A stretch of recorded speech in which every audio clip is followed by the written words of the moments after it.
Bismillahirrahmanirrahim. Assalamualaikum warahmatullahi wabarakatuh. Alhamdulillahirabbil alamin. Wassalatu wassalamu ala asrafil anbiya'i wal mursalin wa ala alihi wa ashabi ajmain, amma ba'du. Salam kebudayaan, salam budaya pusaka Golok Ciomas. Seraya memanjatkan puja dan puji syukur kehadirat Ilahi Robbi, kami mengaturkan penghargaan yang setinggi-tingginya kepada Kementerian Pendidikan dan Kebudayaan, Ditjen Kebudayaan Republik Indonesia yang telah melaksanakan program fasilitasi bidang kebudayaan tahun 2021. Saya Agus Takwini, Ketua Lam'ah Masyarakat Pelestari Budaya Banten Golok Ciomas,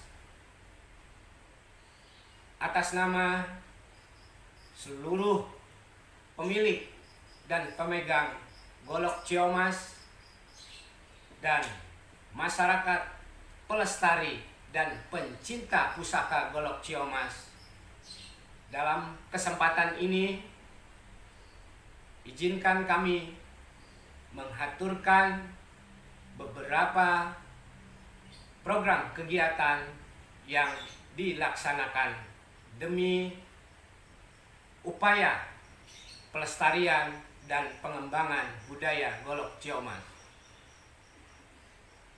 Kami memberi nama kegiatan ini adalah kegiatan Festival Budaya Golok Ciomas, di mana ada 4 bentuk kegiatan yang merangkai di dalam kegiatan Festival Budaya Golok Ciomas tersebut. Yang pertama adalah prosesi ritual pusaka Golok Ciomas yang secara turun-temurun sejak para kasepuhan kami, di mana para pemilik dan pemegang pusaka Golok Ciomas sejak zaman Kesultanan Banten hingga masa perjuangan kemerdekaan Republik Indonesia hingga saat ini, tradisi ini masih berlangsung atau berjalan sesuai dengan tata aturan yang telah ditetapkan oleh para kasepuhan kami, di mana para pemilik atau pemegang Golok Ciomas dimanapun berada di seluruh wilayah Nusantara bahkan hingga mancanegara, pada kesempatan tahunan yang dimulai dari bulan Silih Mulud hingga bulan Mulud, puncak kegiatan pada tanggal 12 Maulid sekaligus dalam rangka memperingati Maulid Nabi besar Muhammad sallallahu alaihi wasallam. Para pemilik dan pemegang Golok Ciomas dari berbagai macam profesi dan domisili berduyun-duyun berdatangan ke tempat kami, tidak lain adalah untuk melakukan ritual silaturahmi antara para pemegang golok dan empu Golok Ciomas beserta para juru kunci. Para juru kunci ini adalah yang pertama tokoh ritual pusaka Golok Ciomas yang dipimpin oleh Bapak Kiai Muhaimin Soleh. Beliau adalah tokoh ritual dan tokoh sejarah tentang Golok Ciomas. Kemudian juru kunci yang kedua yakni adalah pemegang pusaka Godam Deno, dan yang ketiga adalah empu Golok Ciomas atau pemimpin Pande Golok Ciomas. Di dalam pertemuan tersebut, sesuai dengan makna, maksud dan tujuan terciptanya Pusaka Golok Ciomas diibaratkan penempaan atau gemblengan para guru kepada para murid, yakni para pemegang dan pemilik Golok Ciomas. Yang kedua, dalam kesempatan silaturahmi yang dilaksanakan oleh kami berupaya untuk menyatukan persepsi, kemudian menyatukan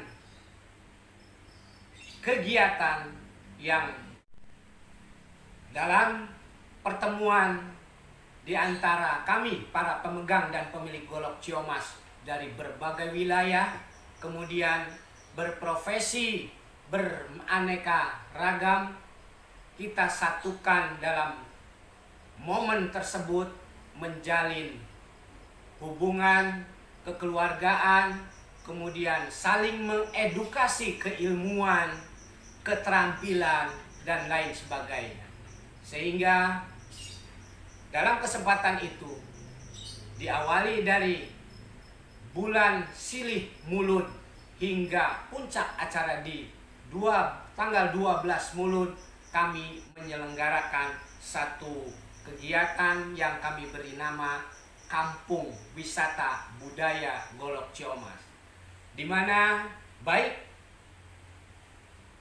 wisatawan yang datang itu ke tempat kami dengan membawa golok yang telah dimiliki, ataupun yang akan atau berminat untuk memiliki Golok Ciomas, dapat menyaksikan secara langsung di Pande Golok Ciomas tata cara atau prosesi ritual pembuatan pusaka Golok Ciomas. Dapat disaksikan dalam keseharian kegiatan dalam kampung budaya atau kampung wisata budaya Golok Ciomas. Di sana kami dalam keseharian dimulai dari tanggal 1 Silih Mulud hingga puncak acara prosesi ritual pusaka Golok Ciomas, yakni pada tanggal 12 Maulidnya, itu diisi dengan kegiatan menampilkan prosesi pembuatan pusaka Golok Ciomas yang dapat disaksikan oleh para pengunjung di saat itu. Dalam pertemuan silaturahmi saat prosesi ritual pusaka Golok Ciomas berlangsung, kami saling berinteraksi dan beredukasi untuk melaksanakan berbagai kegiatan lomba yang ditujukan kepada para generasi muda untuk agar dapat mengenal dan mengaplikasikan makna filosofis pusaka Golok Ciomas. Bentuk-bentuk kegiatannya diantaranya dengan melaksanakan lomba mewarnai replika Golok Ciomas bagi kalangan pelajar, pemuda, mahasiswa, dan masyarakat umum. Kemudian kami juga akan melaksanakan kegiatan yang sifatnya mengedukasi berbagai makna filosofis yang terkandung di dalam nama ataupun bentuk-bentuk Golok Ciomas kepada seluruh lapisan masyarakat dengan mengadakan lomba karya ilmiah tentang budaya Banten, khususnya Golok Ciomas. Demikian yang dapat kami sampaikan. Semoga apa yang kita laksanakan mendapat ridho Allah Subhanahu wa taala dan mendapat ridho dari kuruhun. Demikian, terima kasih. Wassalamualaikum warahmatullahi wabarakatuh. Bapak Yunas dan Bapak RW.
Dalam kehidupan sehari-hari, golok biasanya banyak dipergunakan pada masyarakat pedesaan sebagai bagian dari peralatan kerja.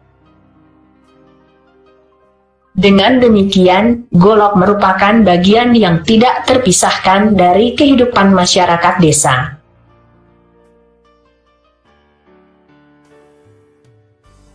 Mereka menggunakan golok untuk membantu pekerjaan sehari-hari, terlebih bagi para petani atau pekebun. Selain sebagai peralatan kerja, golok juga dipergunakan oleh para pesilat sebagai salah satu alat pertahanan diri ataupun sebagai alat penyerang. Kemahiran dalam menggunakan golok dalam dunia persilatan telah menghasilkan banyak jawara-jawara terkenal dan telah diangkat dalam layar lebar. Selain memiliki fungsi praktis, golok pun dapat menjadi sebuah karya seni. Hantaman godam untuk melumat besi baja menjadi sebilah golok, dan disertai dengan keterampilan pengukir dalam membuat sarung dan gagang, telah menghasilkan sebuah karya seni yang bernilai sangat tinggi. Salah satu di antara karya seni tersebut bernama Golok Sulangkar. Sebuah mahakarya yang bernuansa seni tinggi, ditambah dengan unsur kesakralan, membuat Golok Sulangkar yang berasal dari daerah Ciomas Kabupaten Serang Provinsi Banten ini banyak diburu oleh para kolektor. Ciomas merupakan daerah pegunungan. Posisinya berada tepat di kaki Gunung Karang. Seperti ciri khas daerah pegunungan lain, Ciomas berudara segar dan sejuk. Keindahan alam Ciomas dapat dinikmati menuju Kecamatan Ciomas.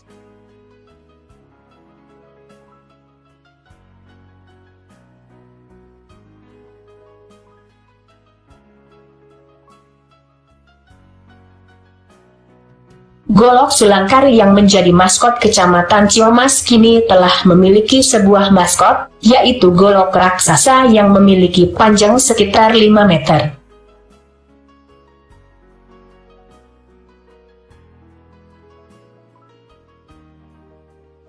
Bahwa golok Sulangkar adalah salah satu jenis golok yang menurut kami punya ciri khas tersendiri di daerah kami, khususnya di Ciomas.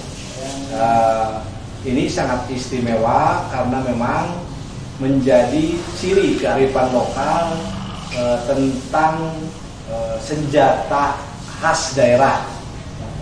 Di Jawa Barat khususnya di Pajajaran punya kujang, di Banten juga dulu para Jawara mempunyai kebanggaan tentang senjata tajam, yaitu sebuah golok dan dikenal dengan golok Sulangkar.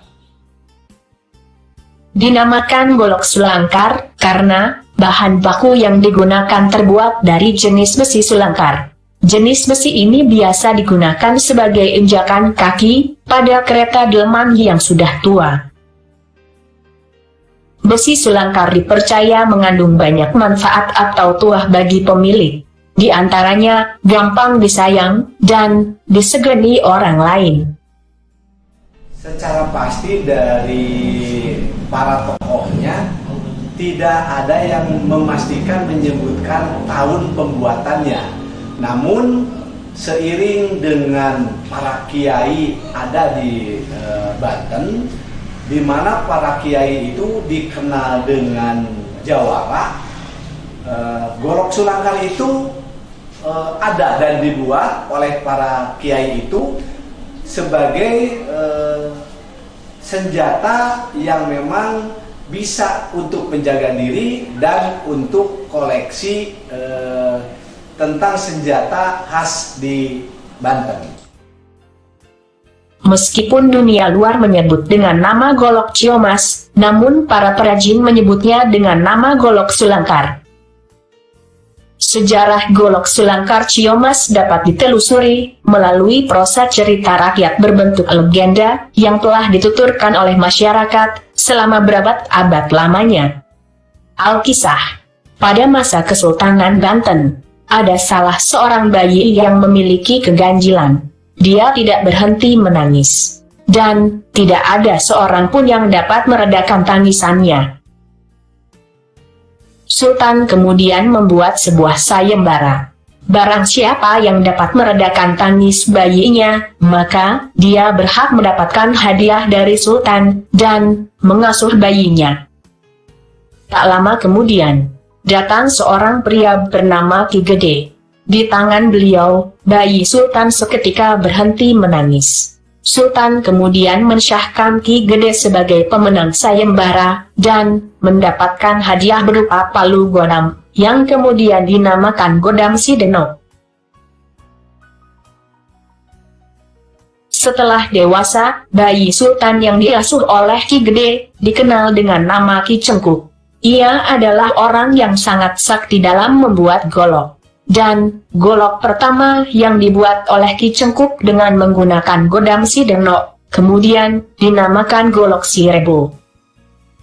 Saat ini, golok tersebut masih tersimpan di rumah Duhari. Ia adalah keturunan Ki Cengkuk. Dan, untuk menghormati jasa Ki Cengkuk, kemudian dilaksanakan ritual mulut golok Ciomas. Golok Sulangkar yang konon menurut para tokohnya dibuat khusus setahun sekali pada bulan Mulud, itu tidak dipergunakan sembarangan. Ritual yang diselenggarakan pada bulan Mulud, atau tepatnya setiap tanggal 12 bulan Mulud, sekaligus digunakan sebagai acara pertemuan dengan sesama pemilik golok Ciomas. Ritual ini dilaksanakan di kediaman Bapak Duhari sebagai pemegang pusaka Godam Sideno dan golok Sirebo. Dan, hanya pada bulan Mulud, golok Sulangkar diperbolehkan untuk ditempa.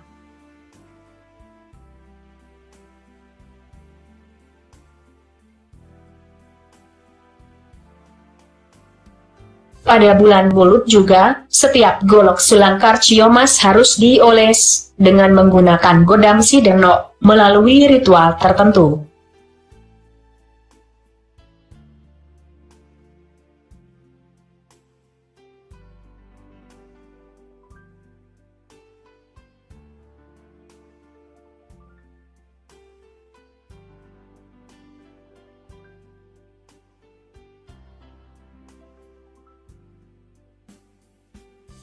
Persyaratan lain yang dibutuhkan dalam ritual ini adalah air dari 9 sumber air yang telah diberi bunga.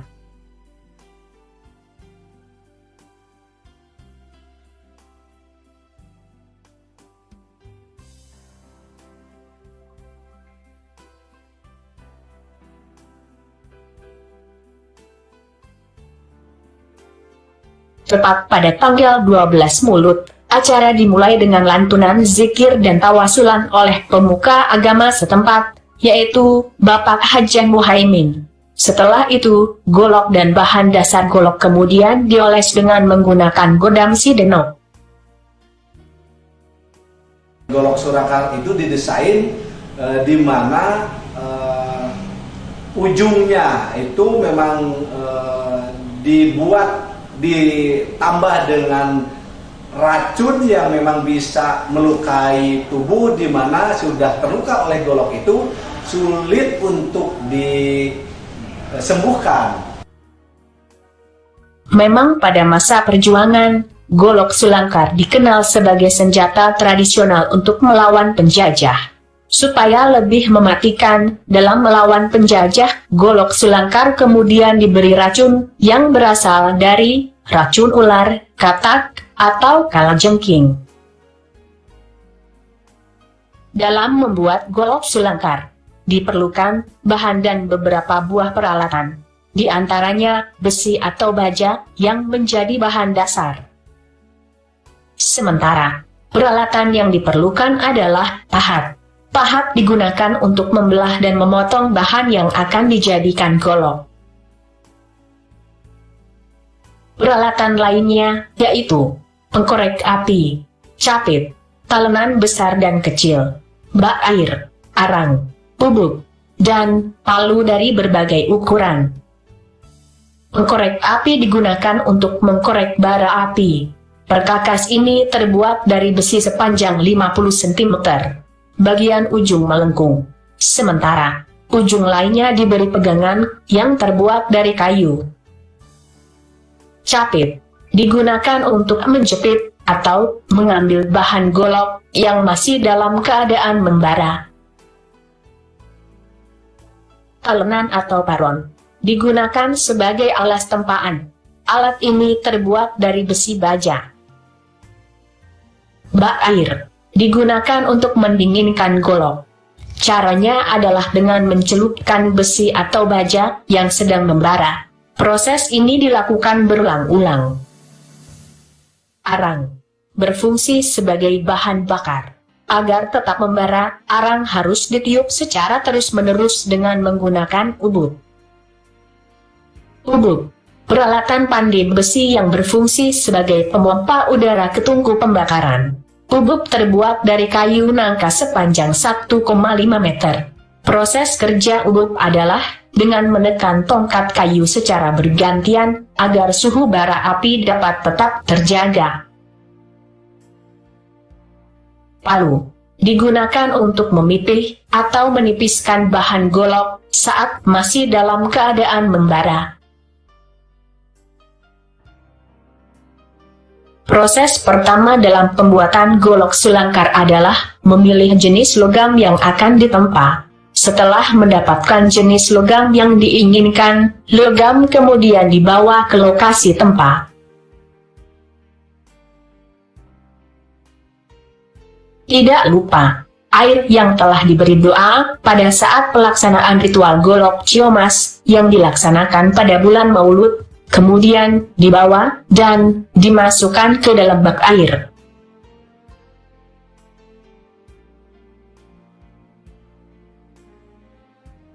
Seorang pandai besi kemudian memilih dan menyusun beberapa buah logam sesuai dengan jenisnya. Lalu, susunan logam tersebut dijepit dengan menggunakan capit.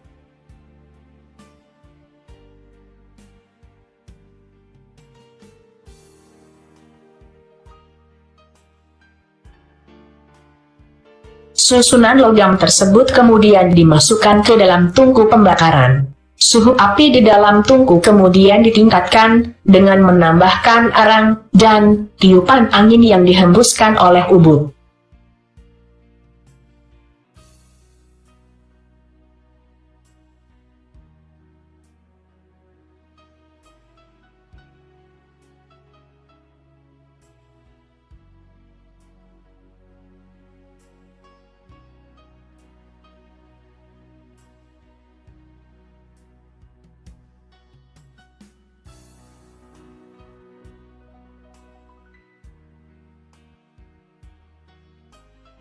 Kestabilan dalam menjaga hembusan angin sangat diperlukan, agar logam lebih cepat membara.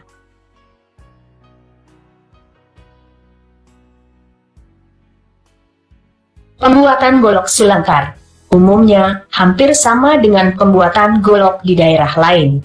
Hanya, di Ciamas dikenal tempat khusus yang disebut teknik tempat tumpuk, yaitu menumpuk 3 sampai dengan 4 bilah pelat besi menjadi satu, untuk dibakar dan ditempa menjadi jenis golok yang diinginkan.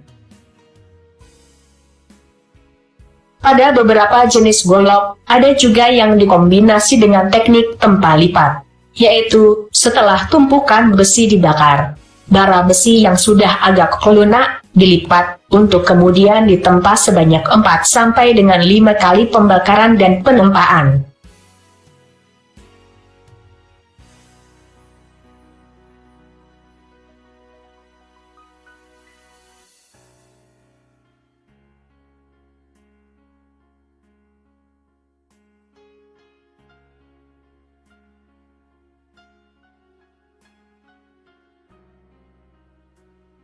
Setelah beberapa kali ditempa, lempengan besi yang telah berbentuk golok, kemudian dibentuk sesuai dengan model dan ukuran yang diinginkan.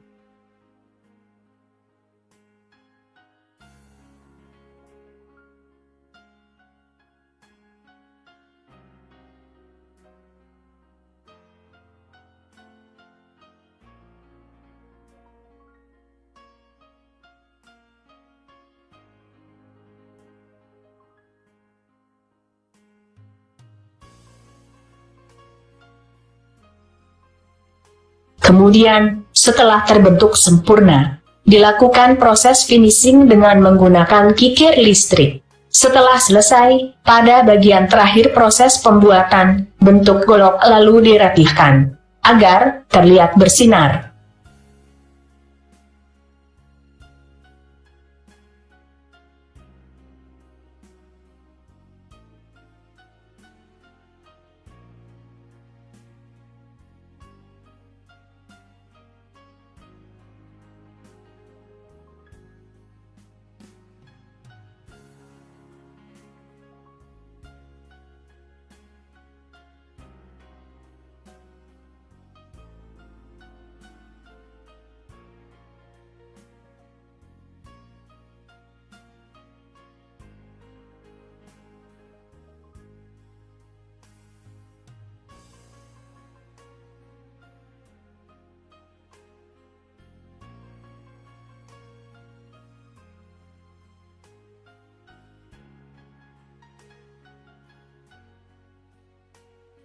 Proses lanjutan dari pembuatan golok sulangkar Ciamas adalah pembuatan gagang dan sarangka.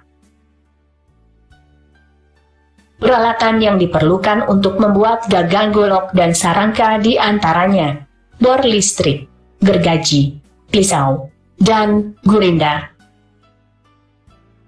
Tidak seperti bentuk gagang golok pada umumnya, yang biasa digunakan sebagai perkakas. Gagang golok sulangkar biasanya berbentuk ukiran yang memiliki nilai artistik tinggi.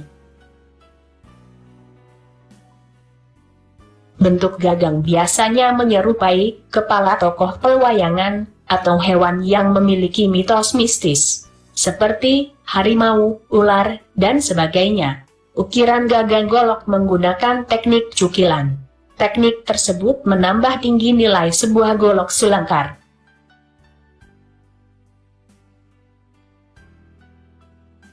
Pembuatan gagang dimulai dengan memotong kayu jawar. Disesuaikan dengan besar kecilnya sebuah golok.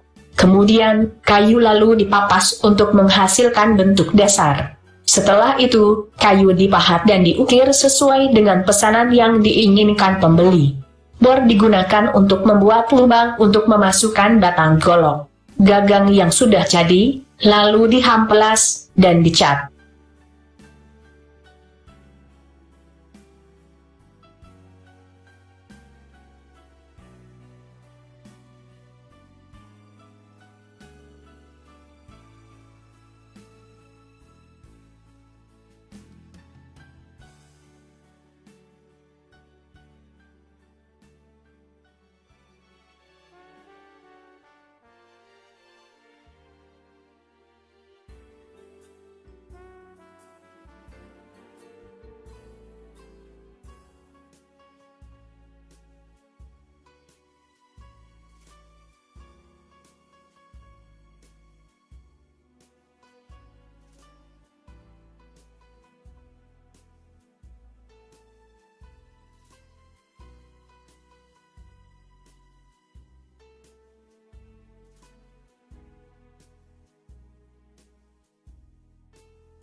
Sama halnya dengan pembuatan gagang golok.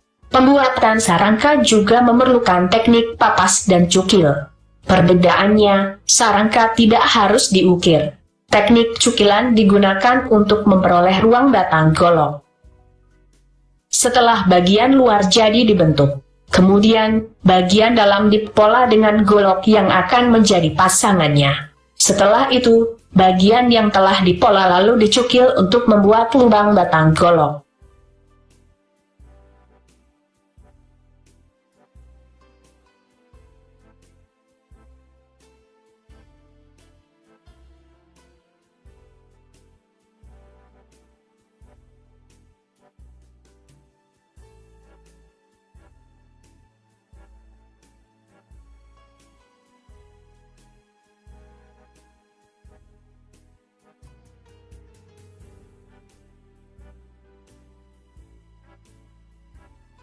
Dua bagian yang telah dicukil kemudian disatukan. Proses penyatuan ini menggunakan lem dan karet.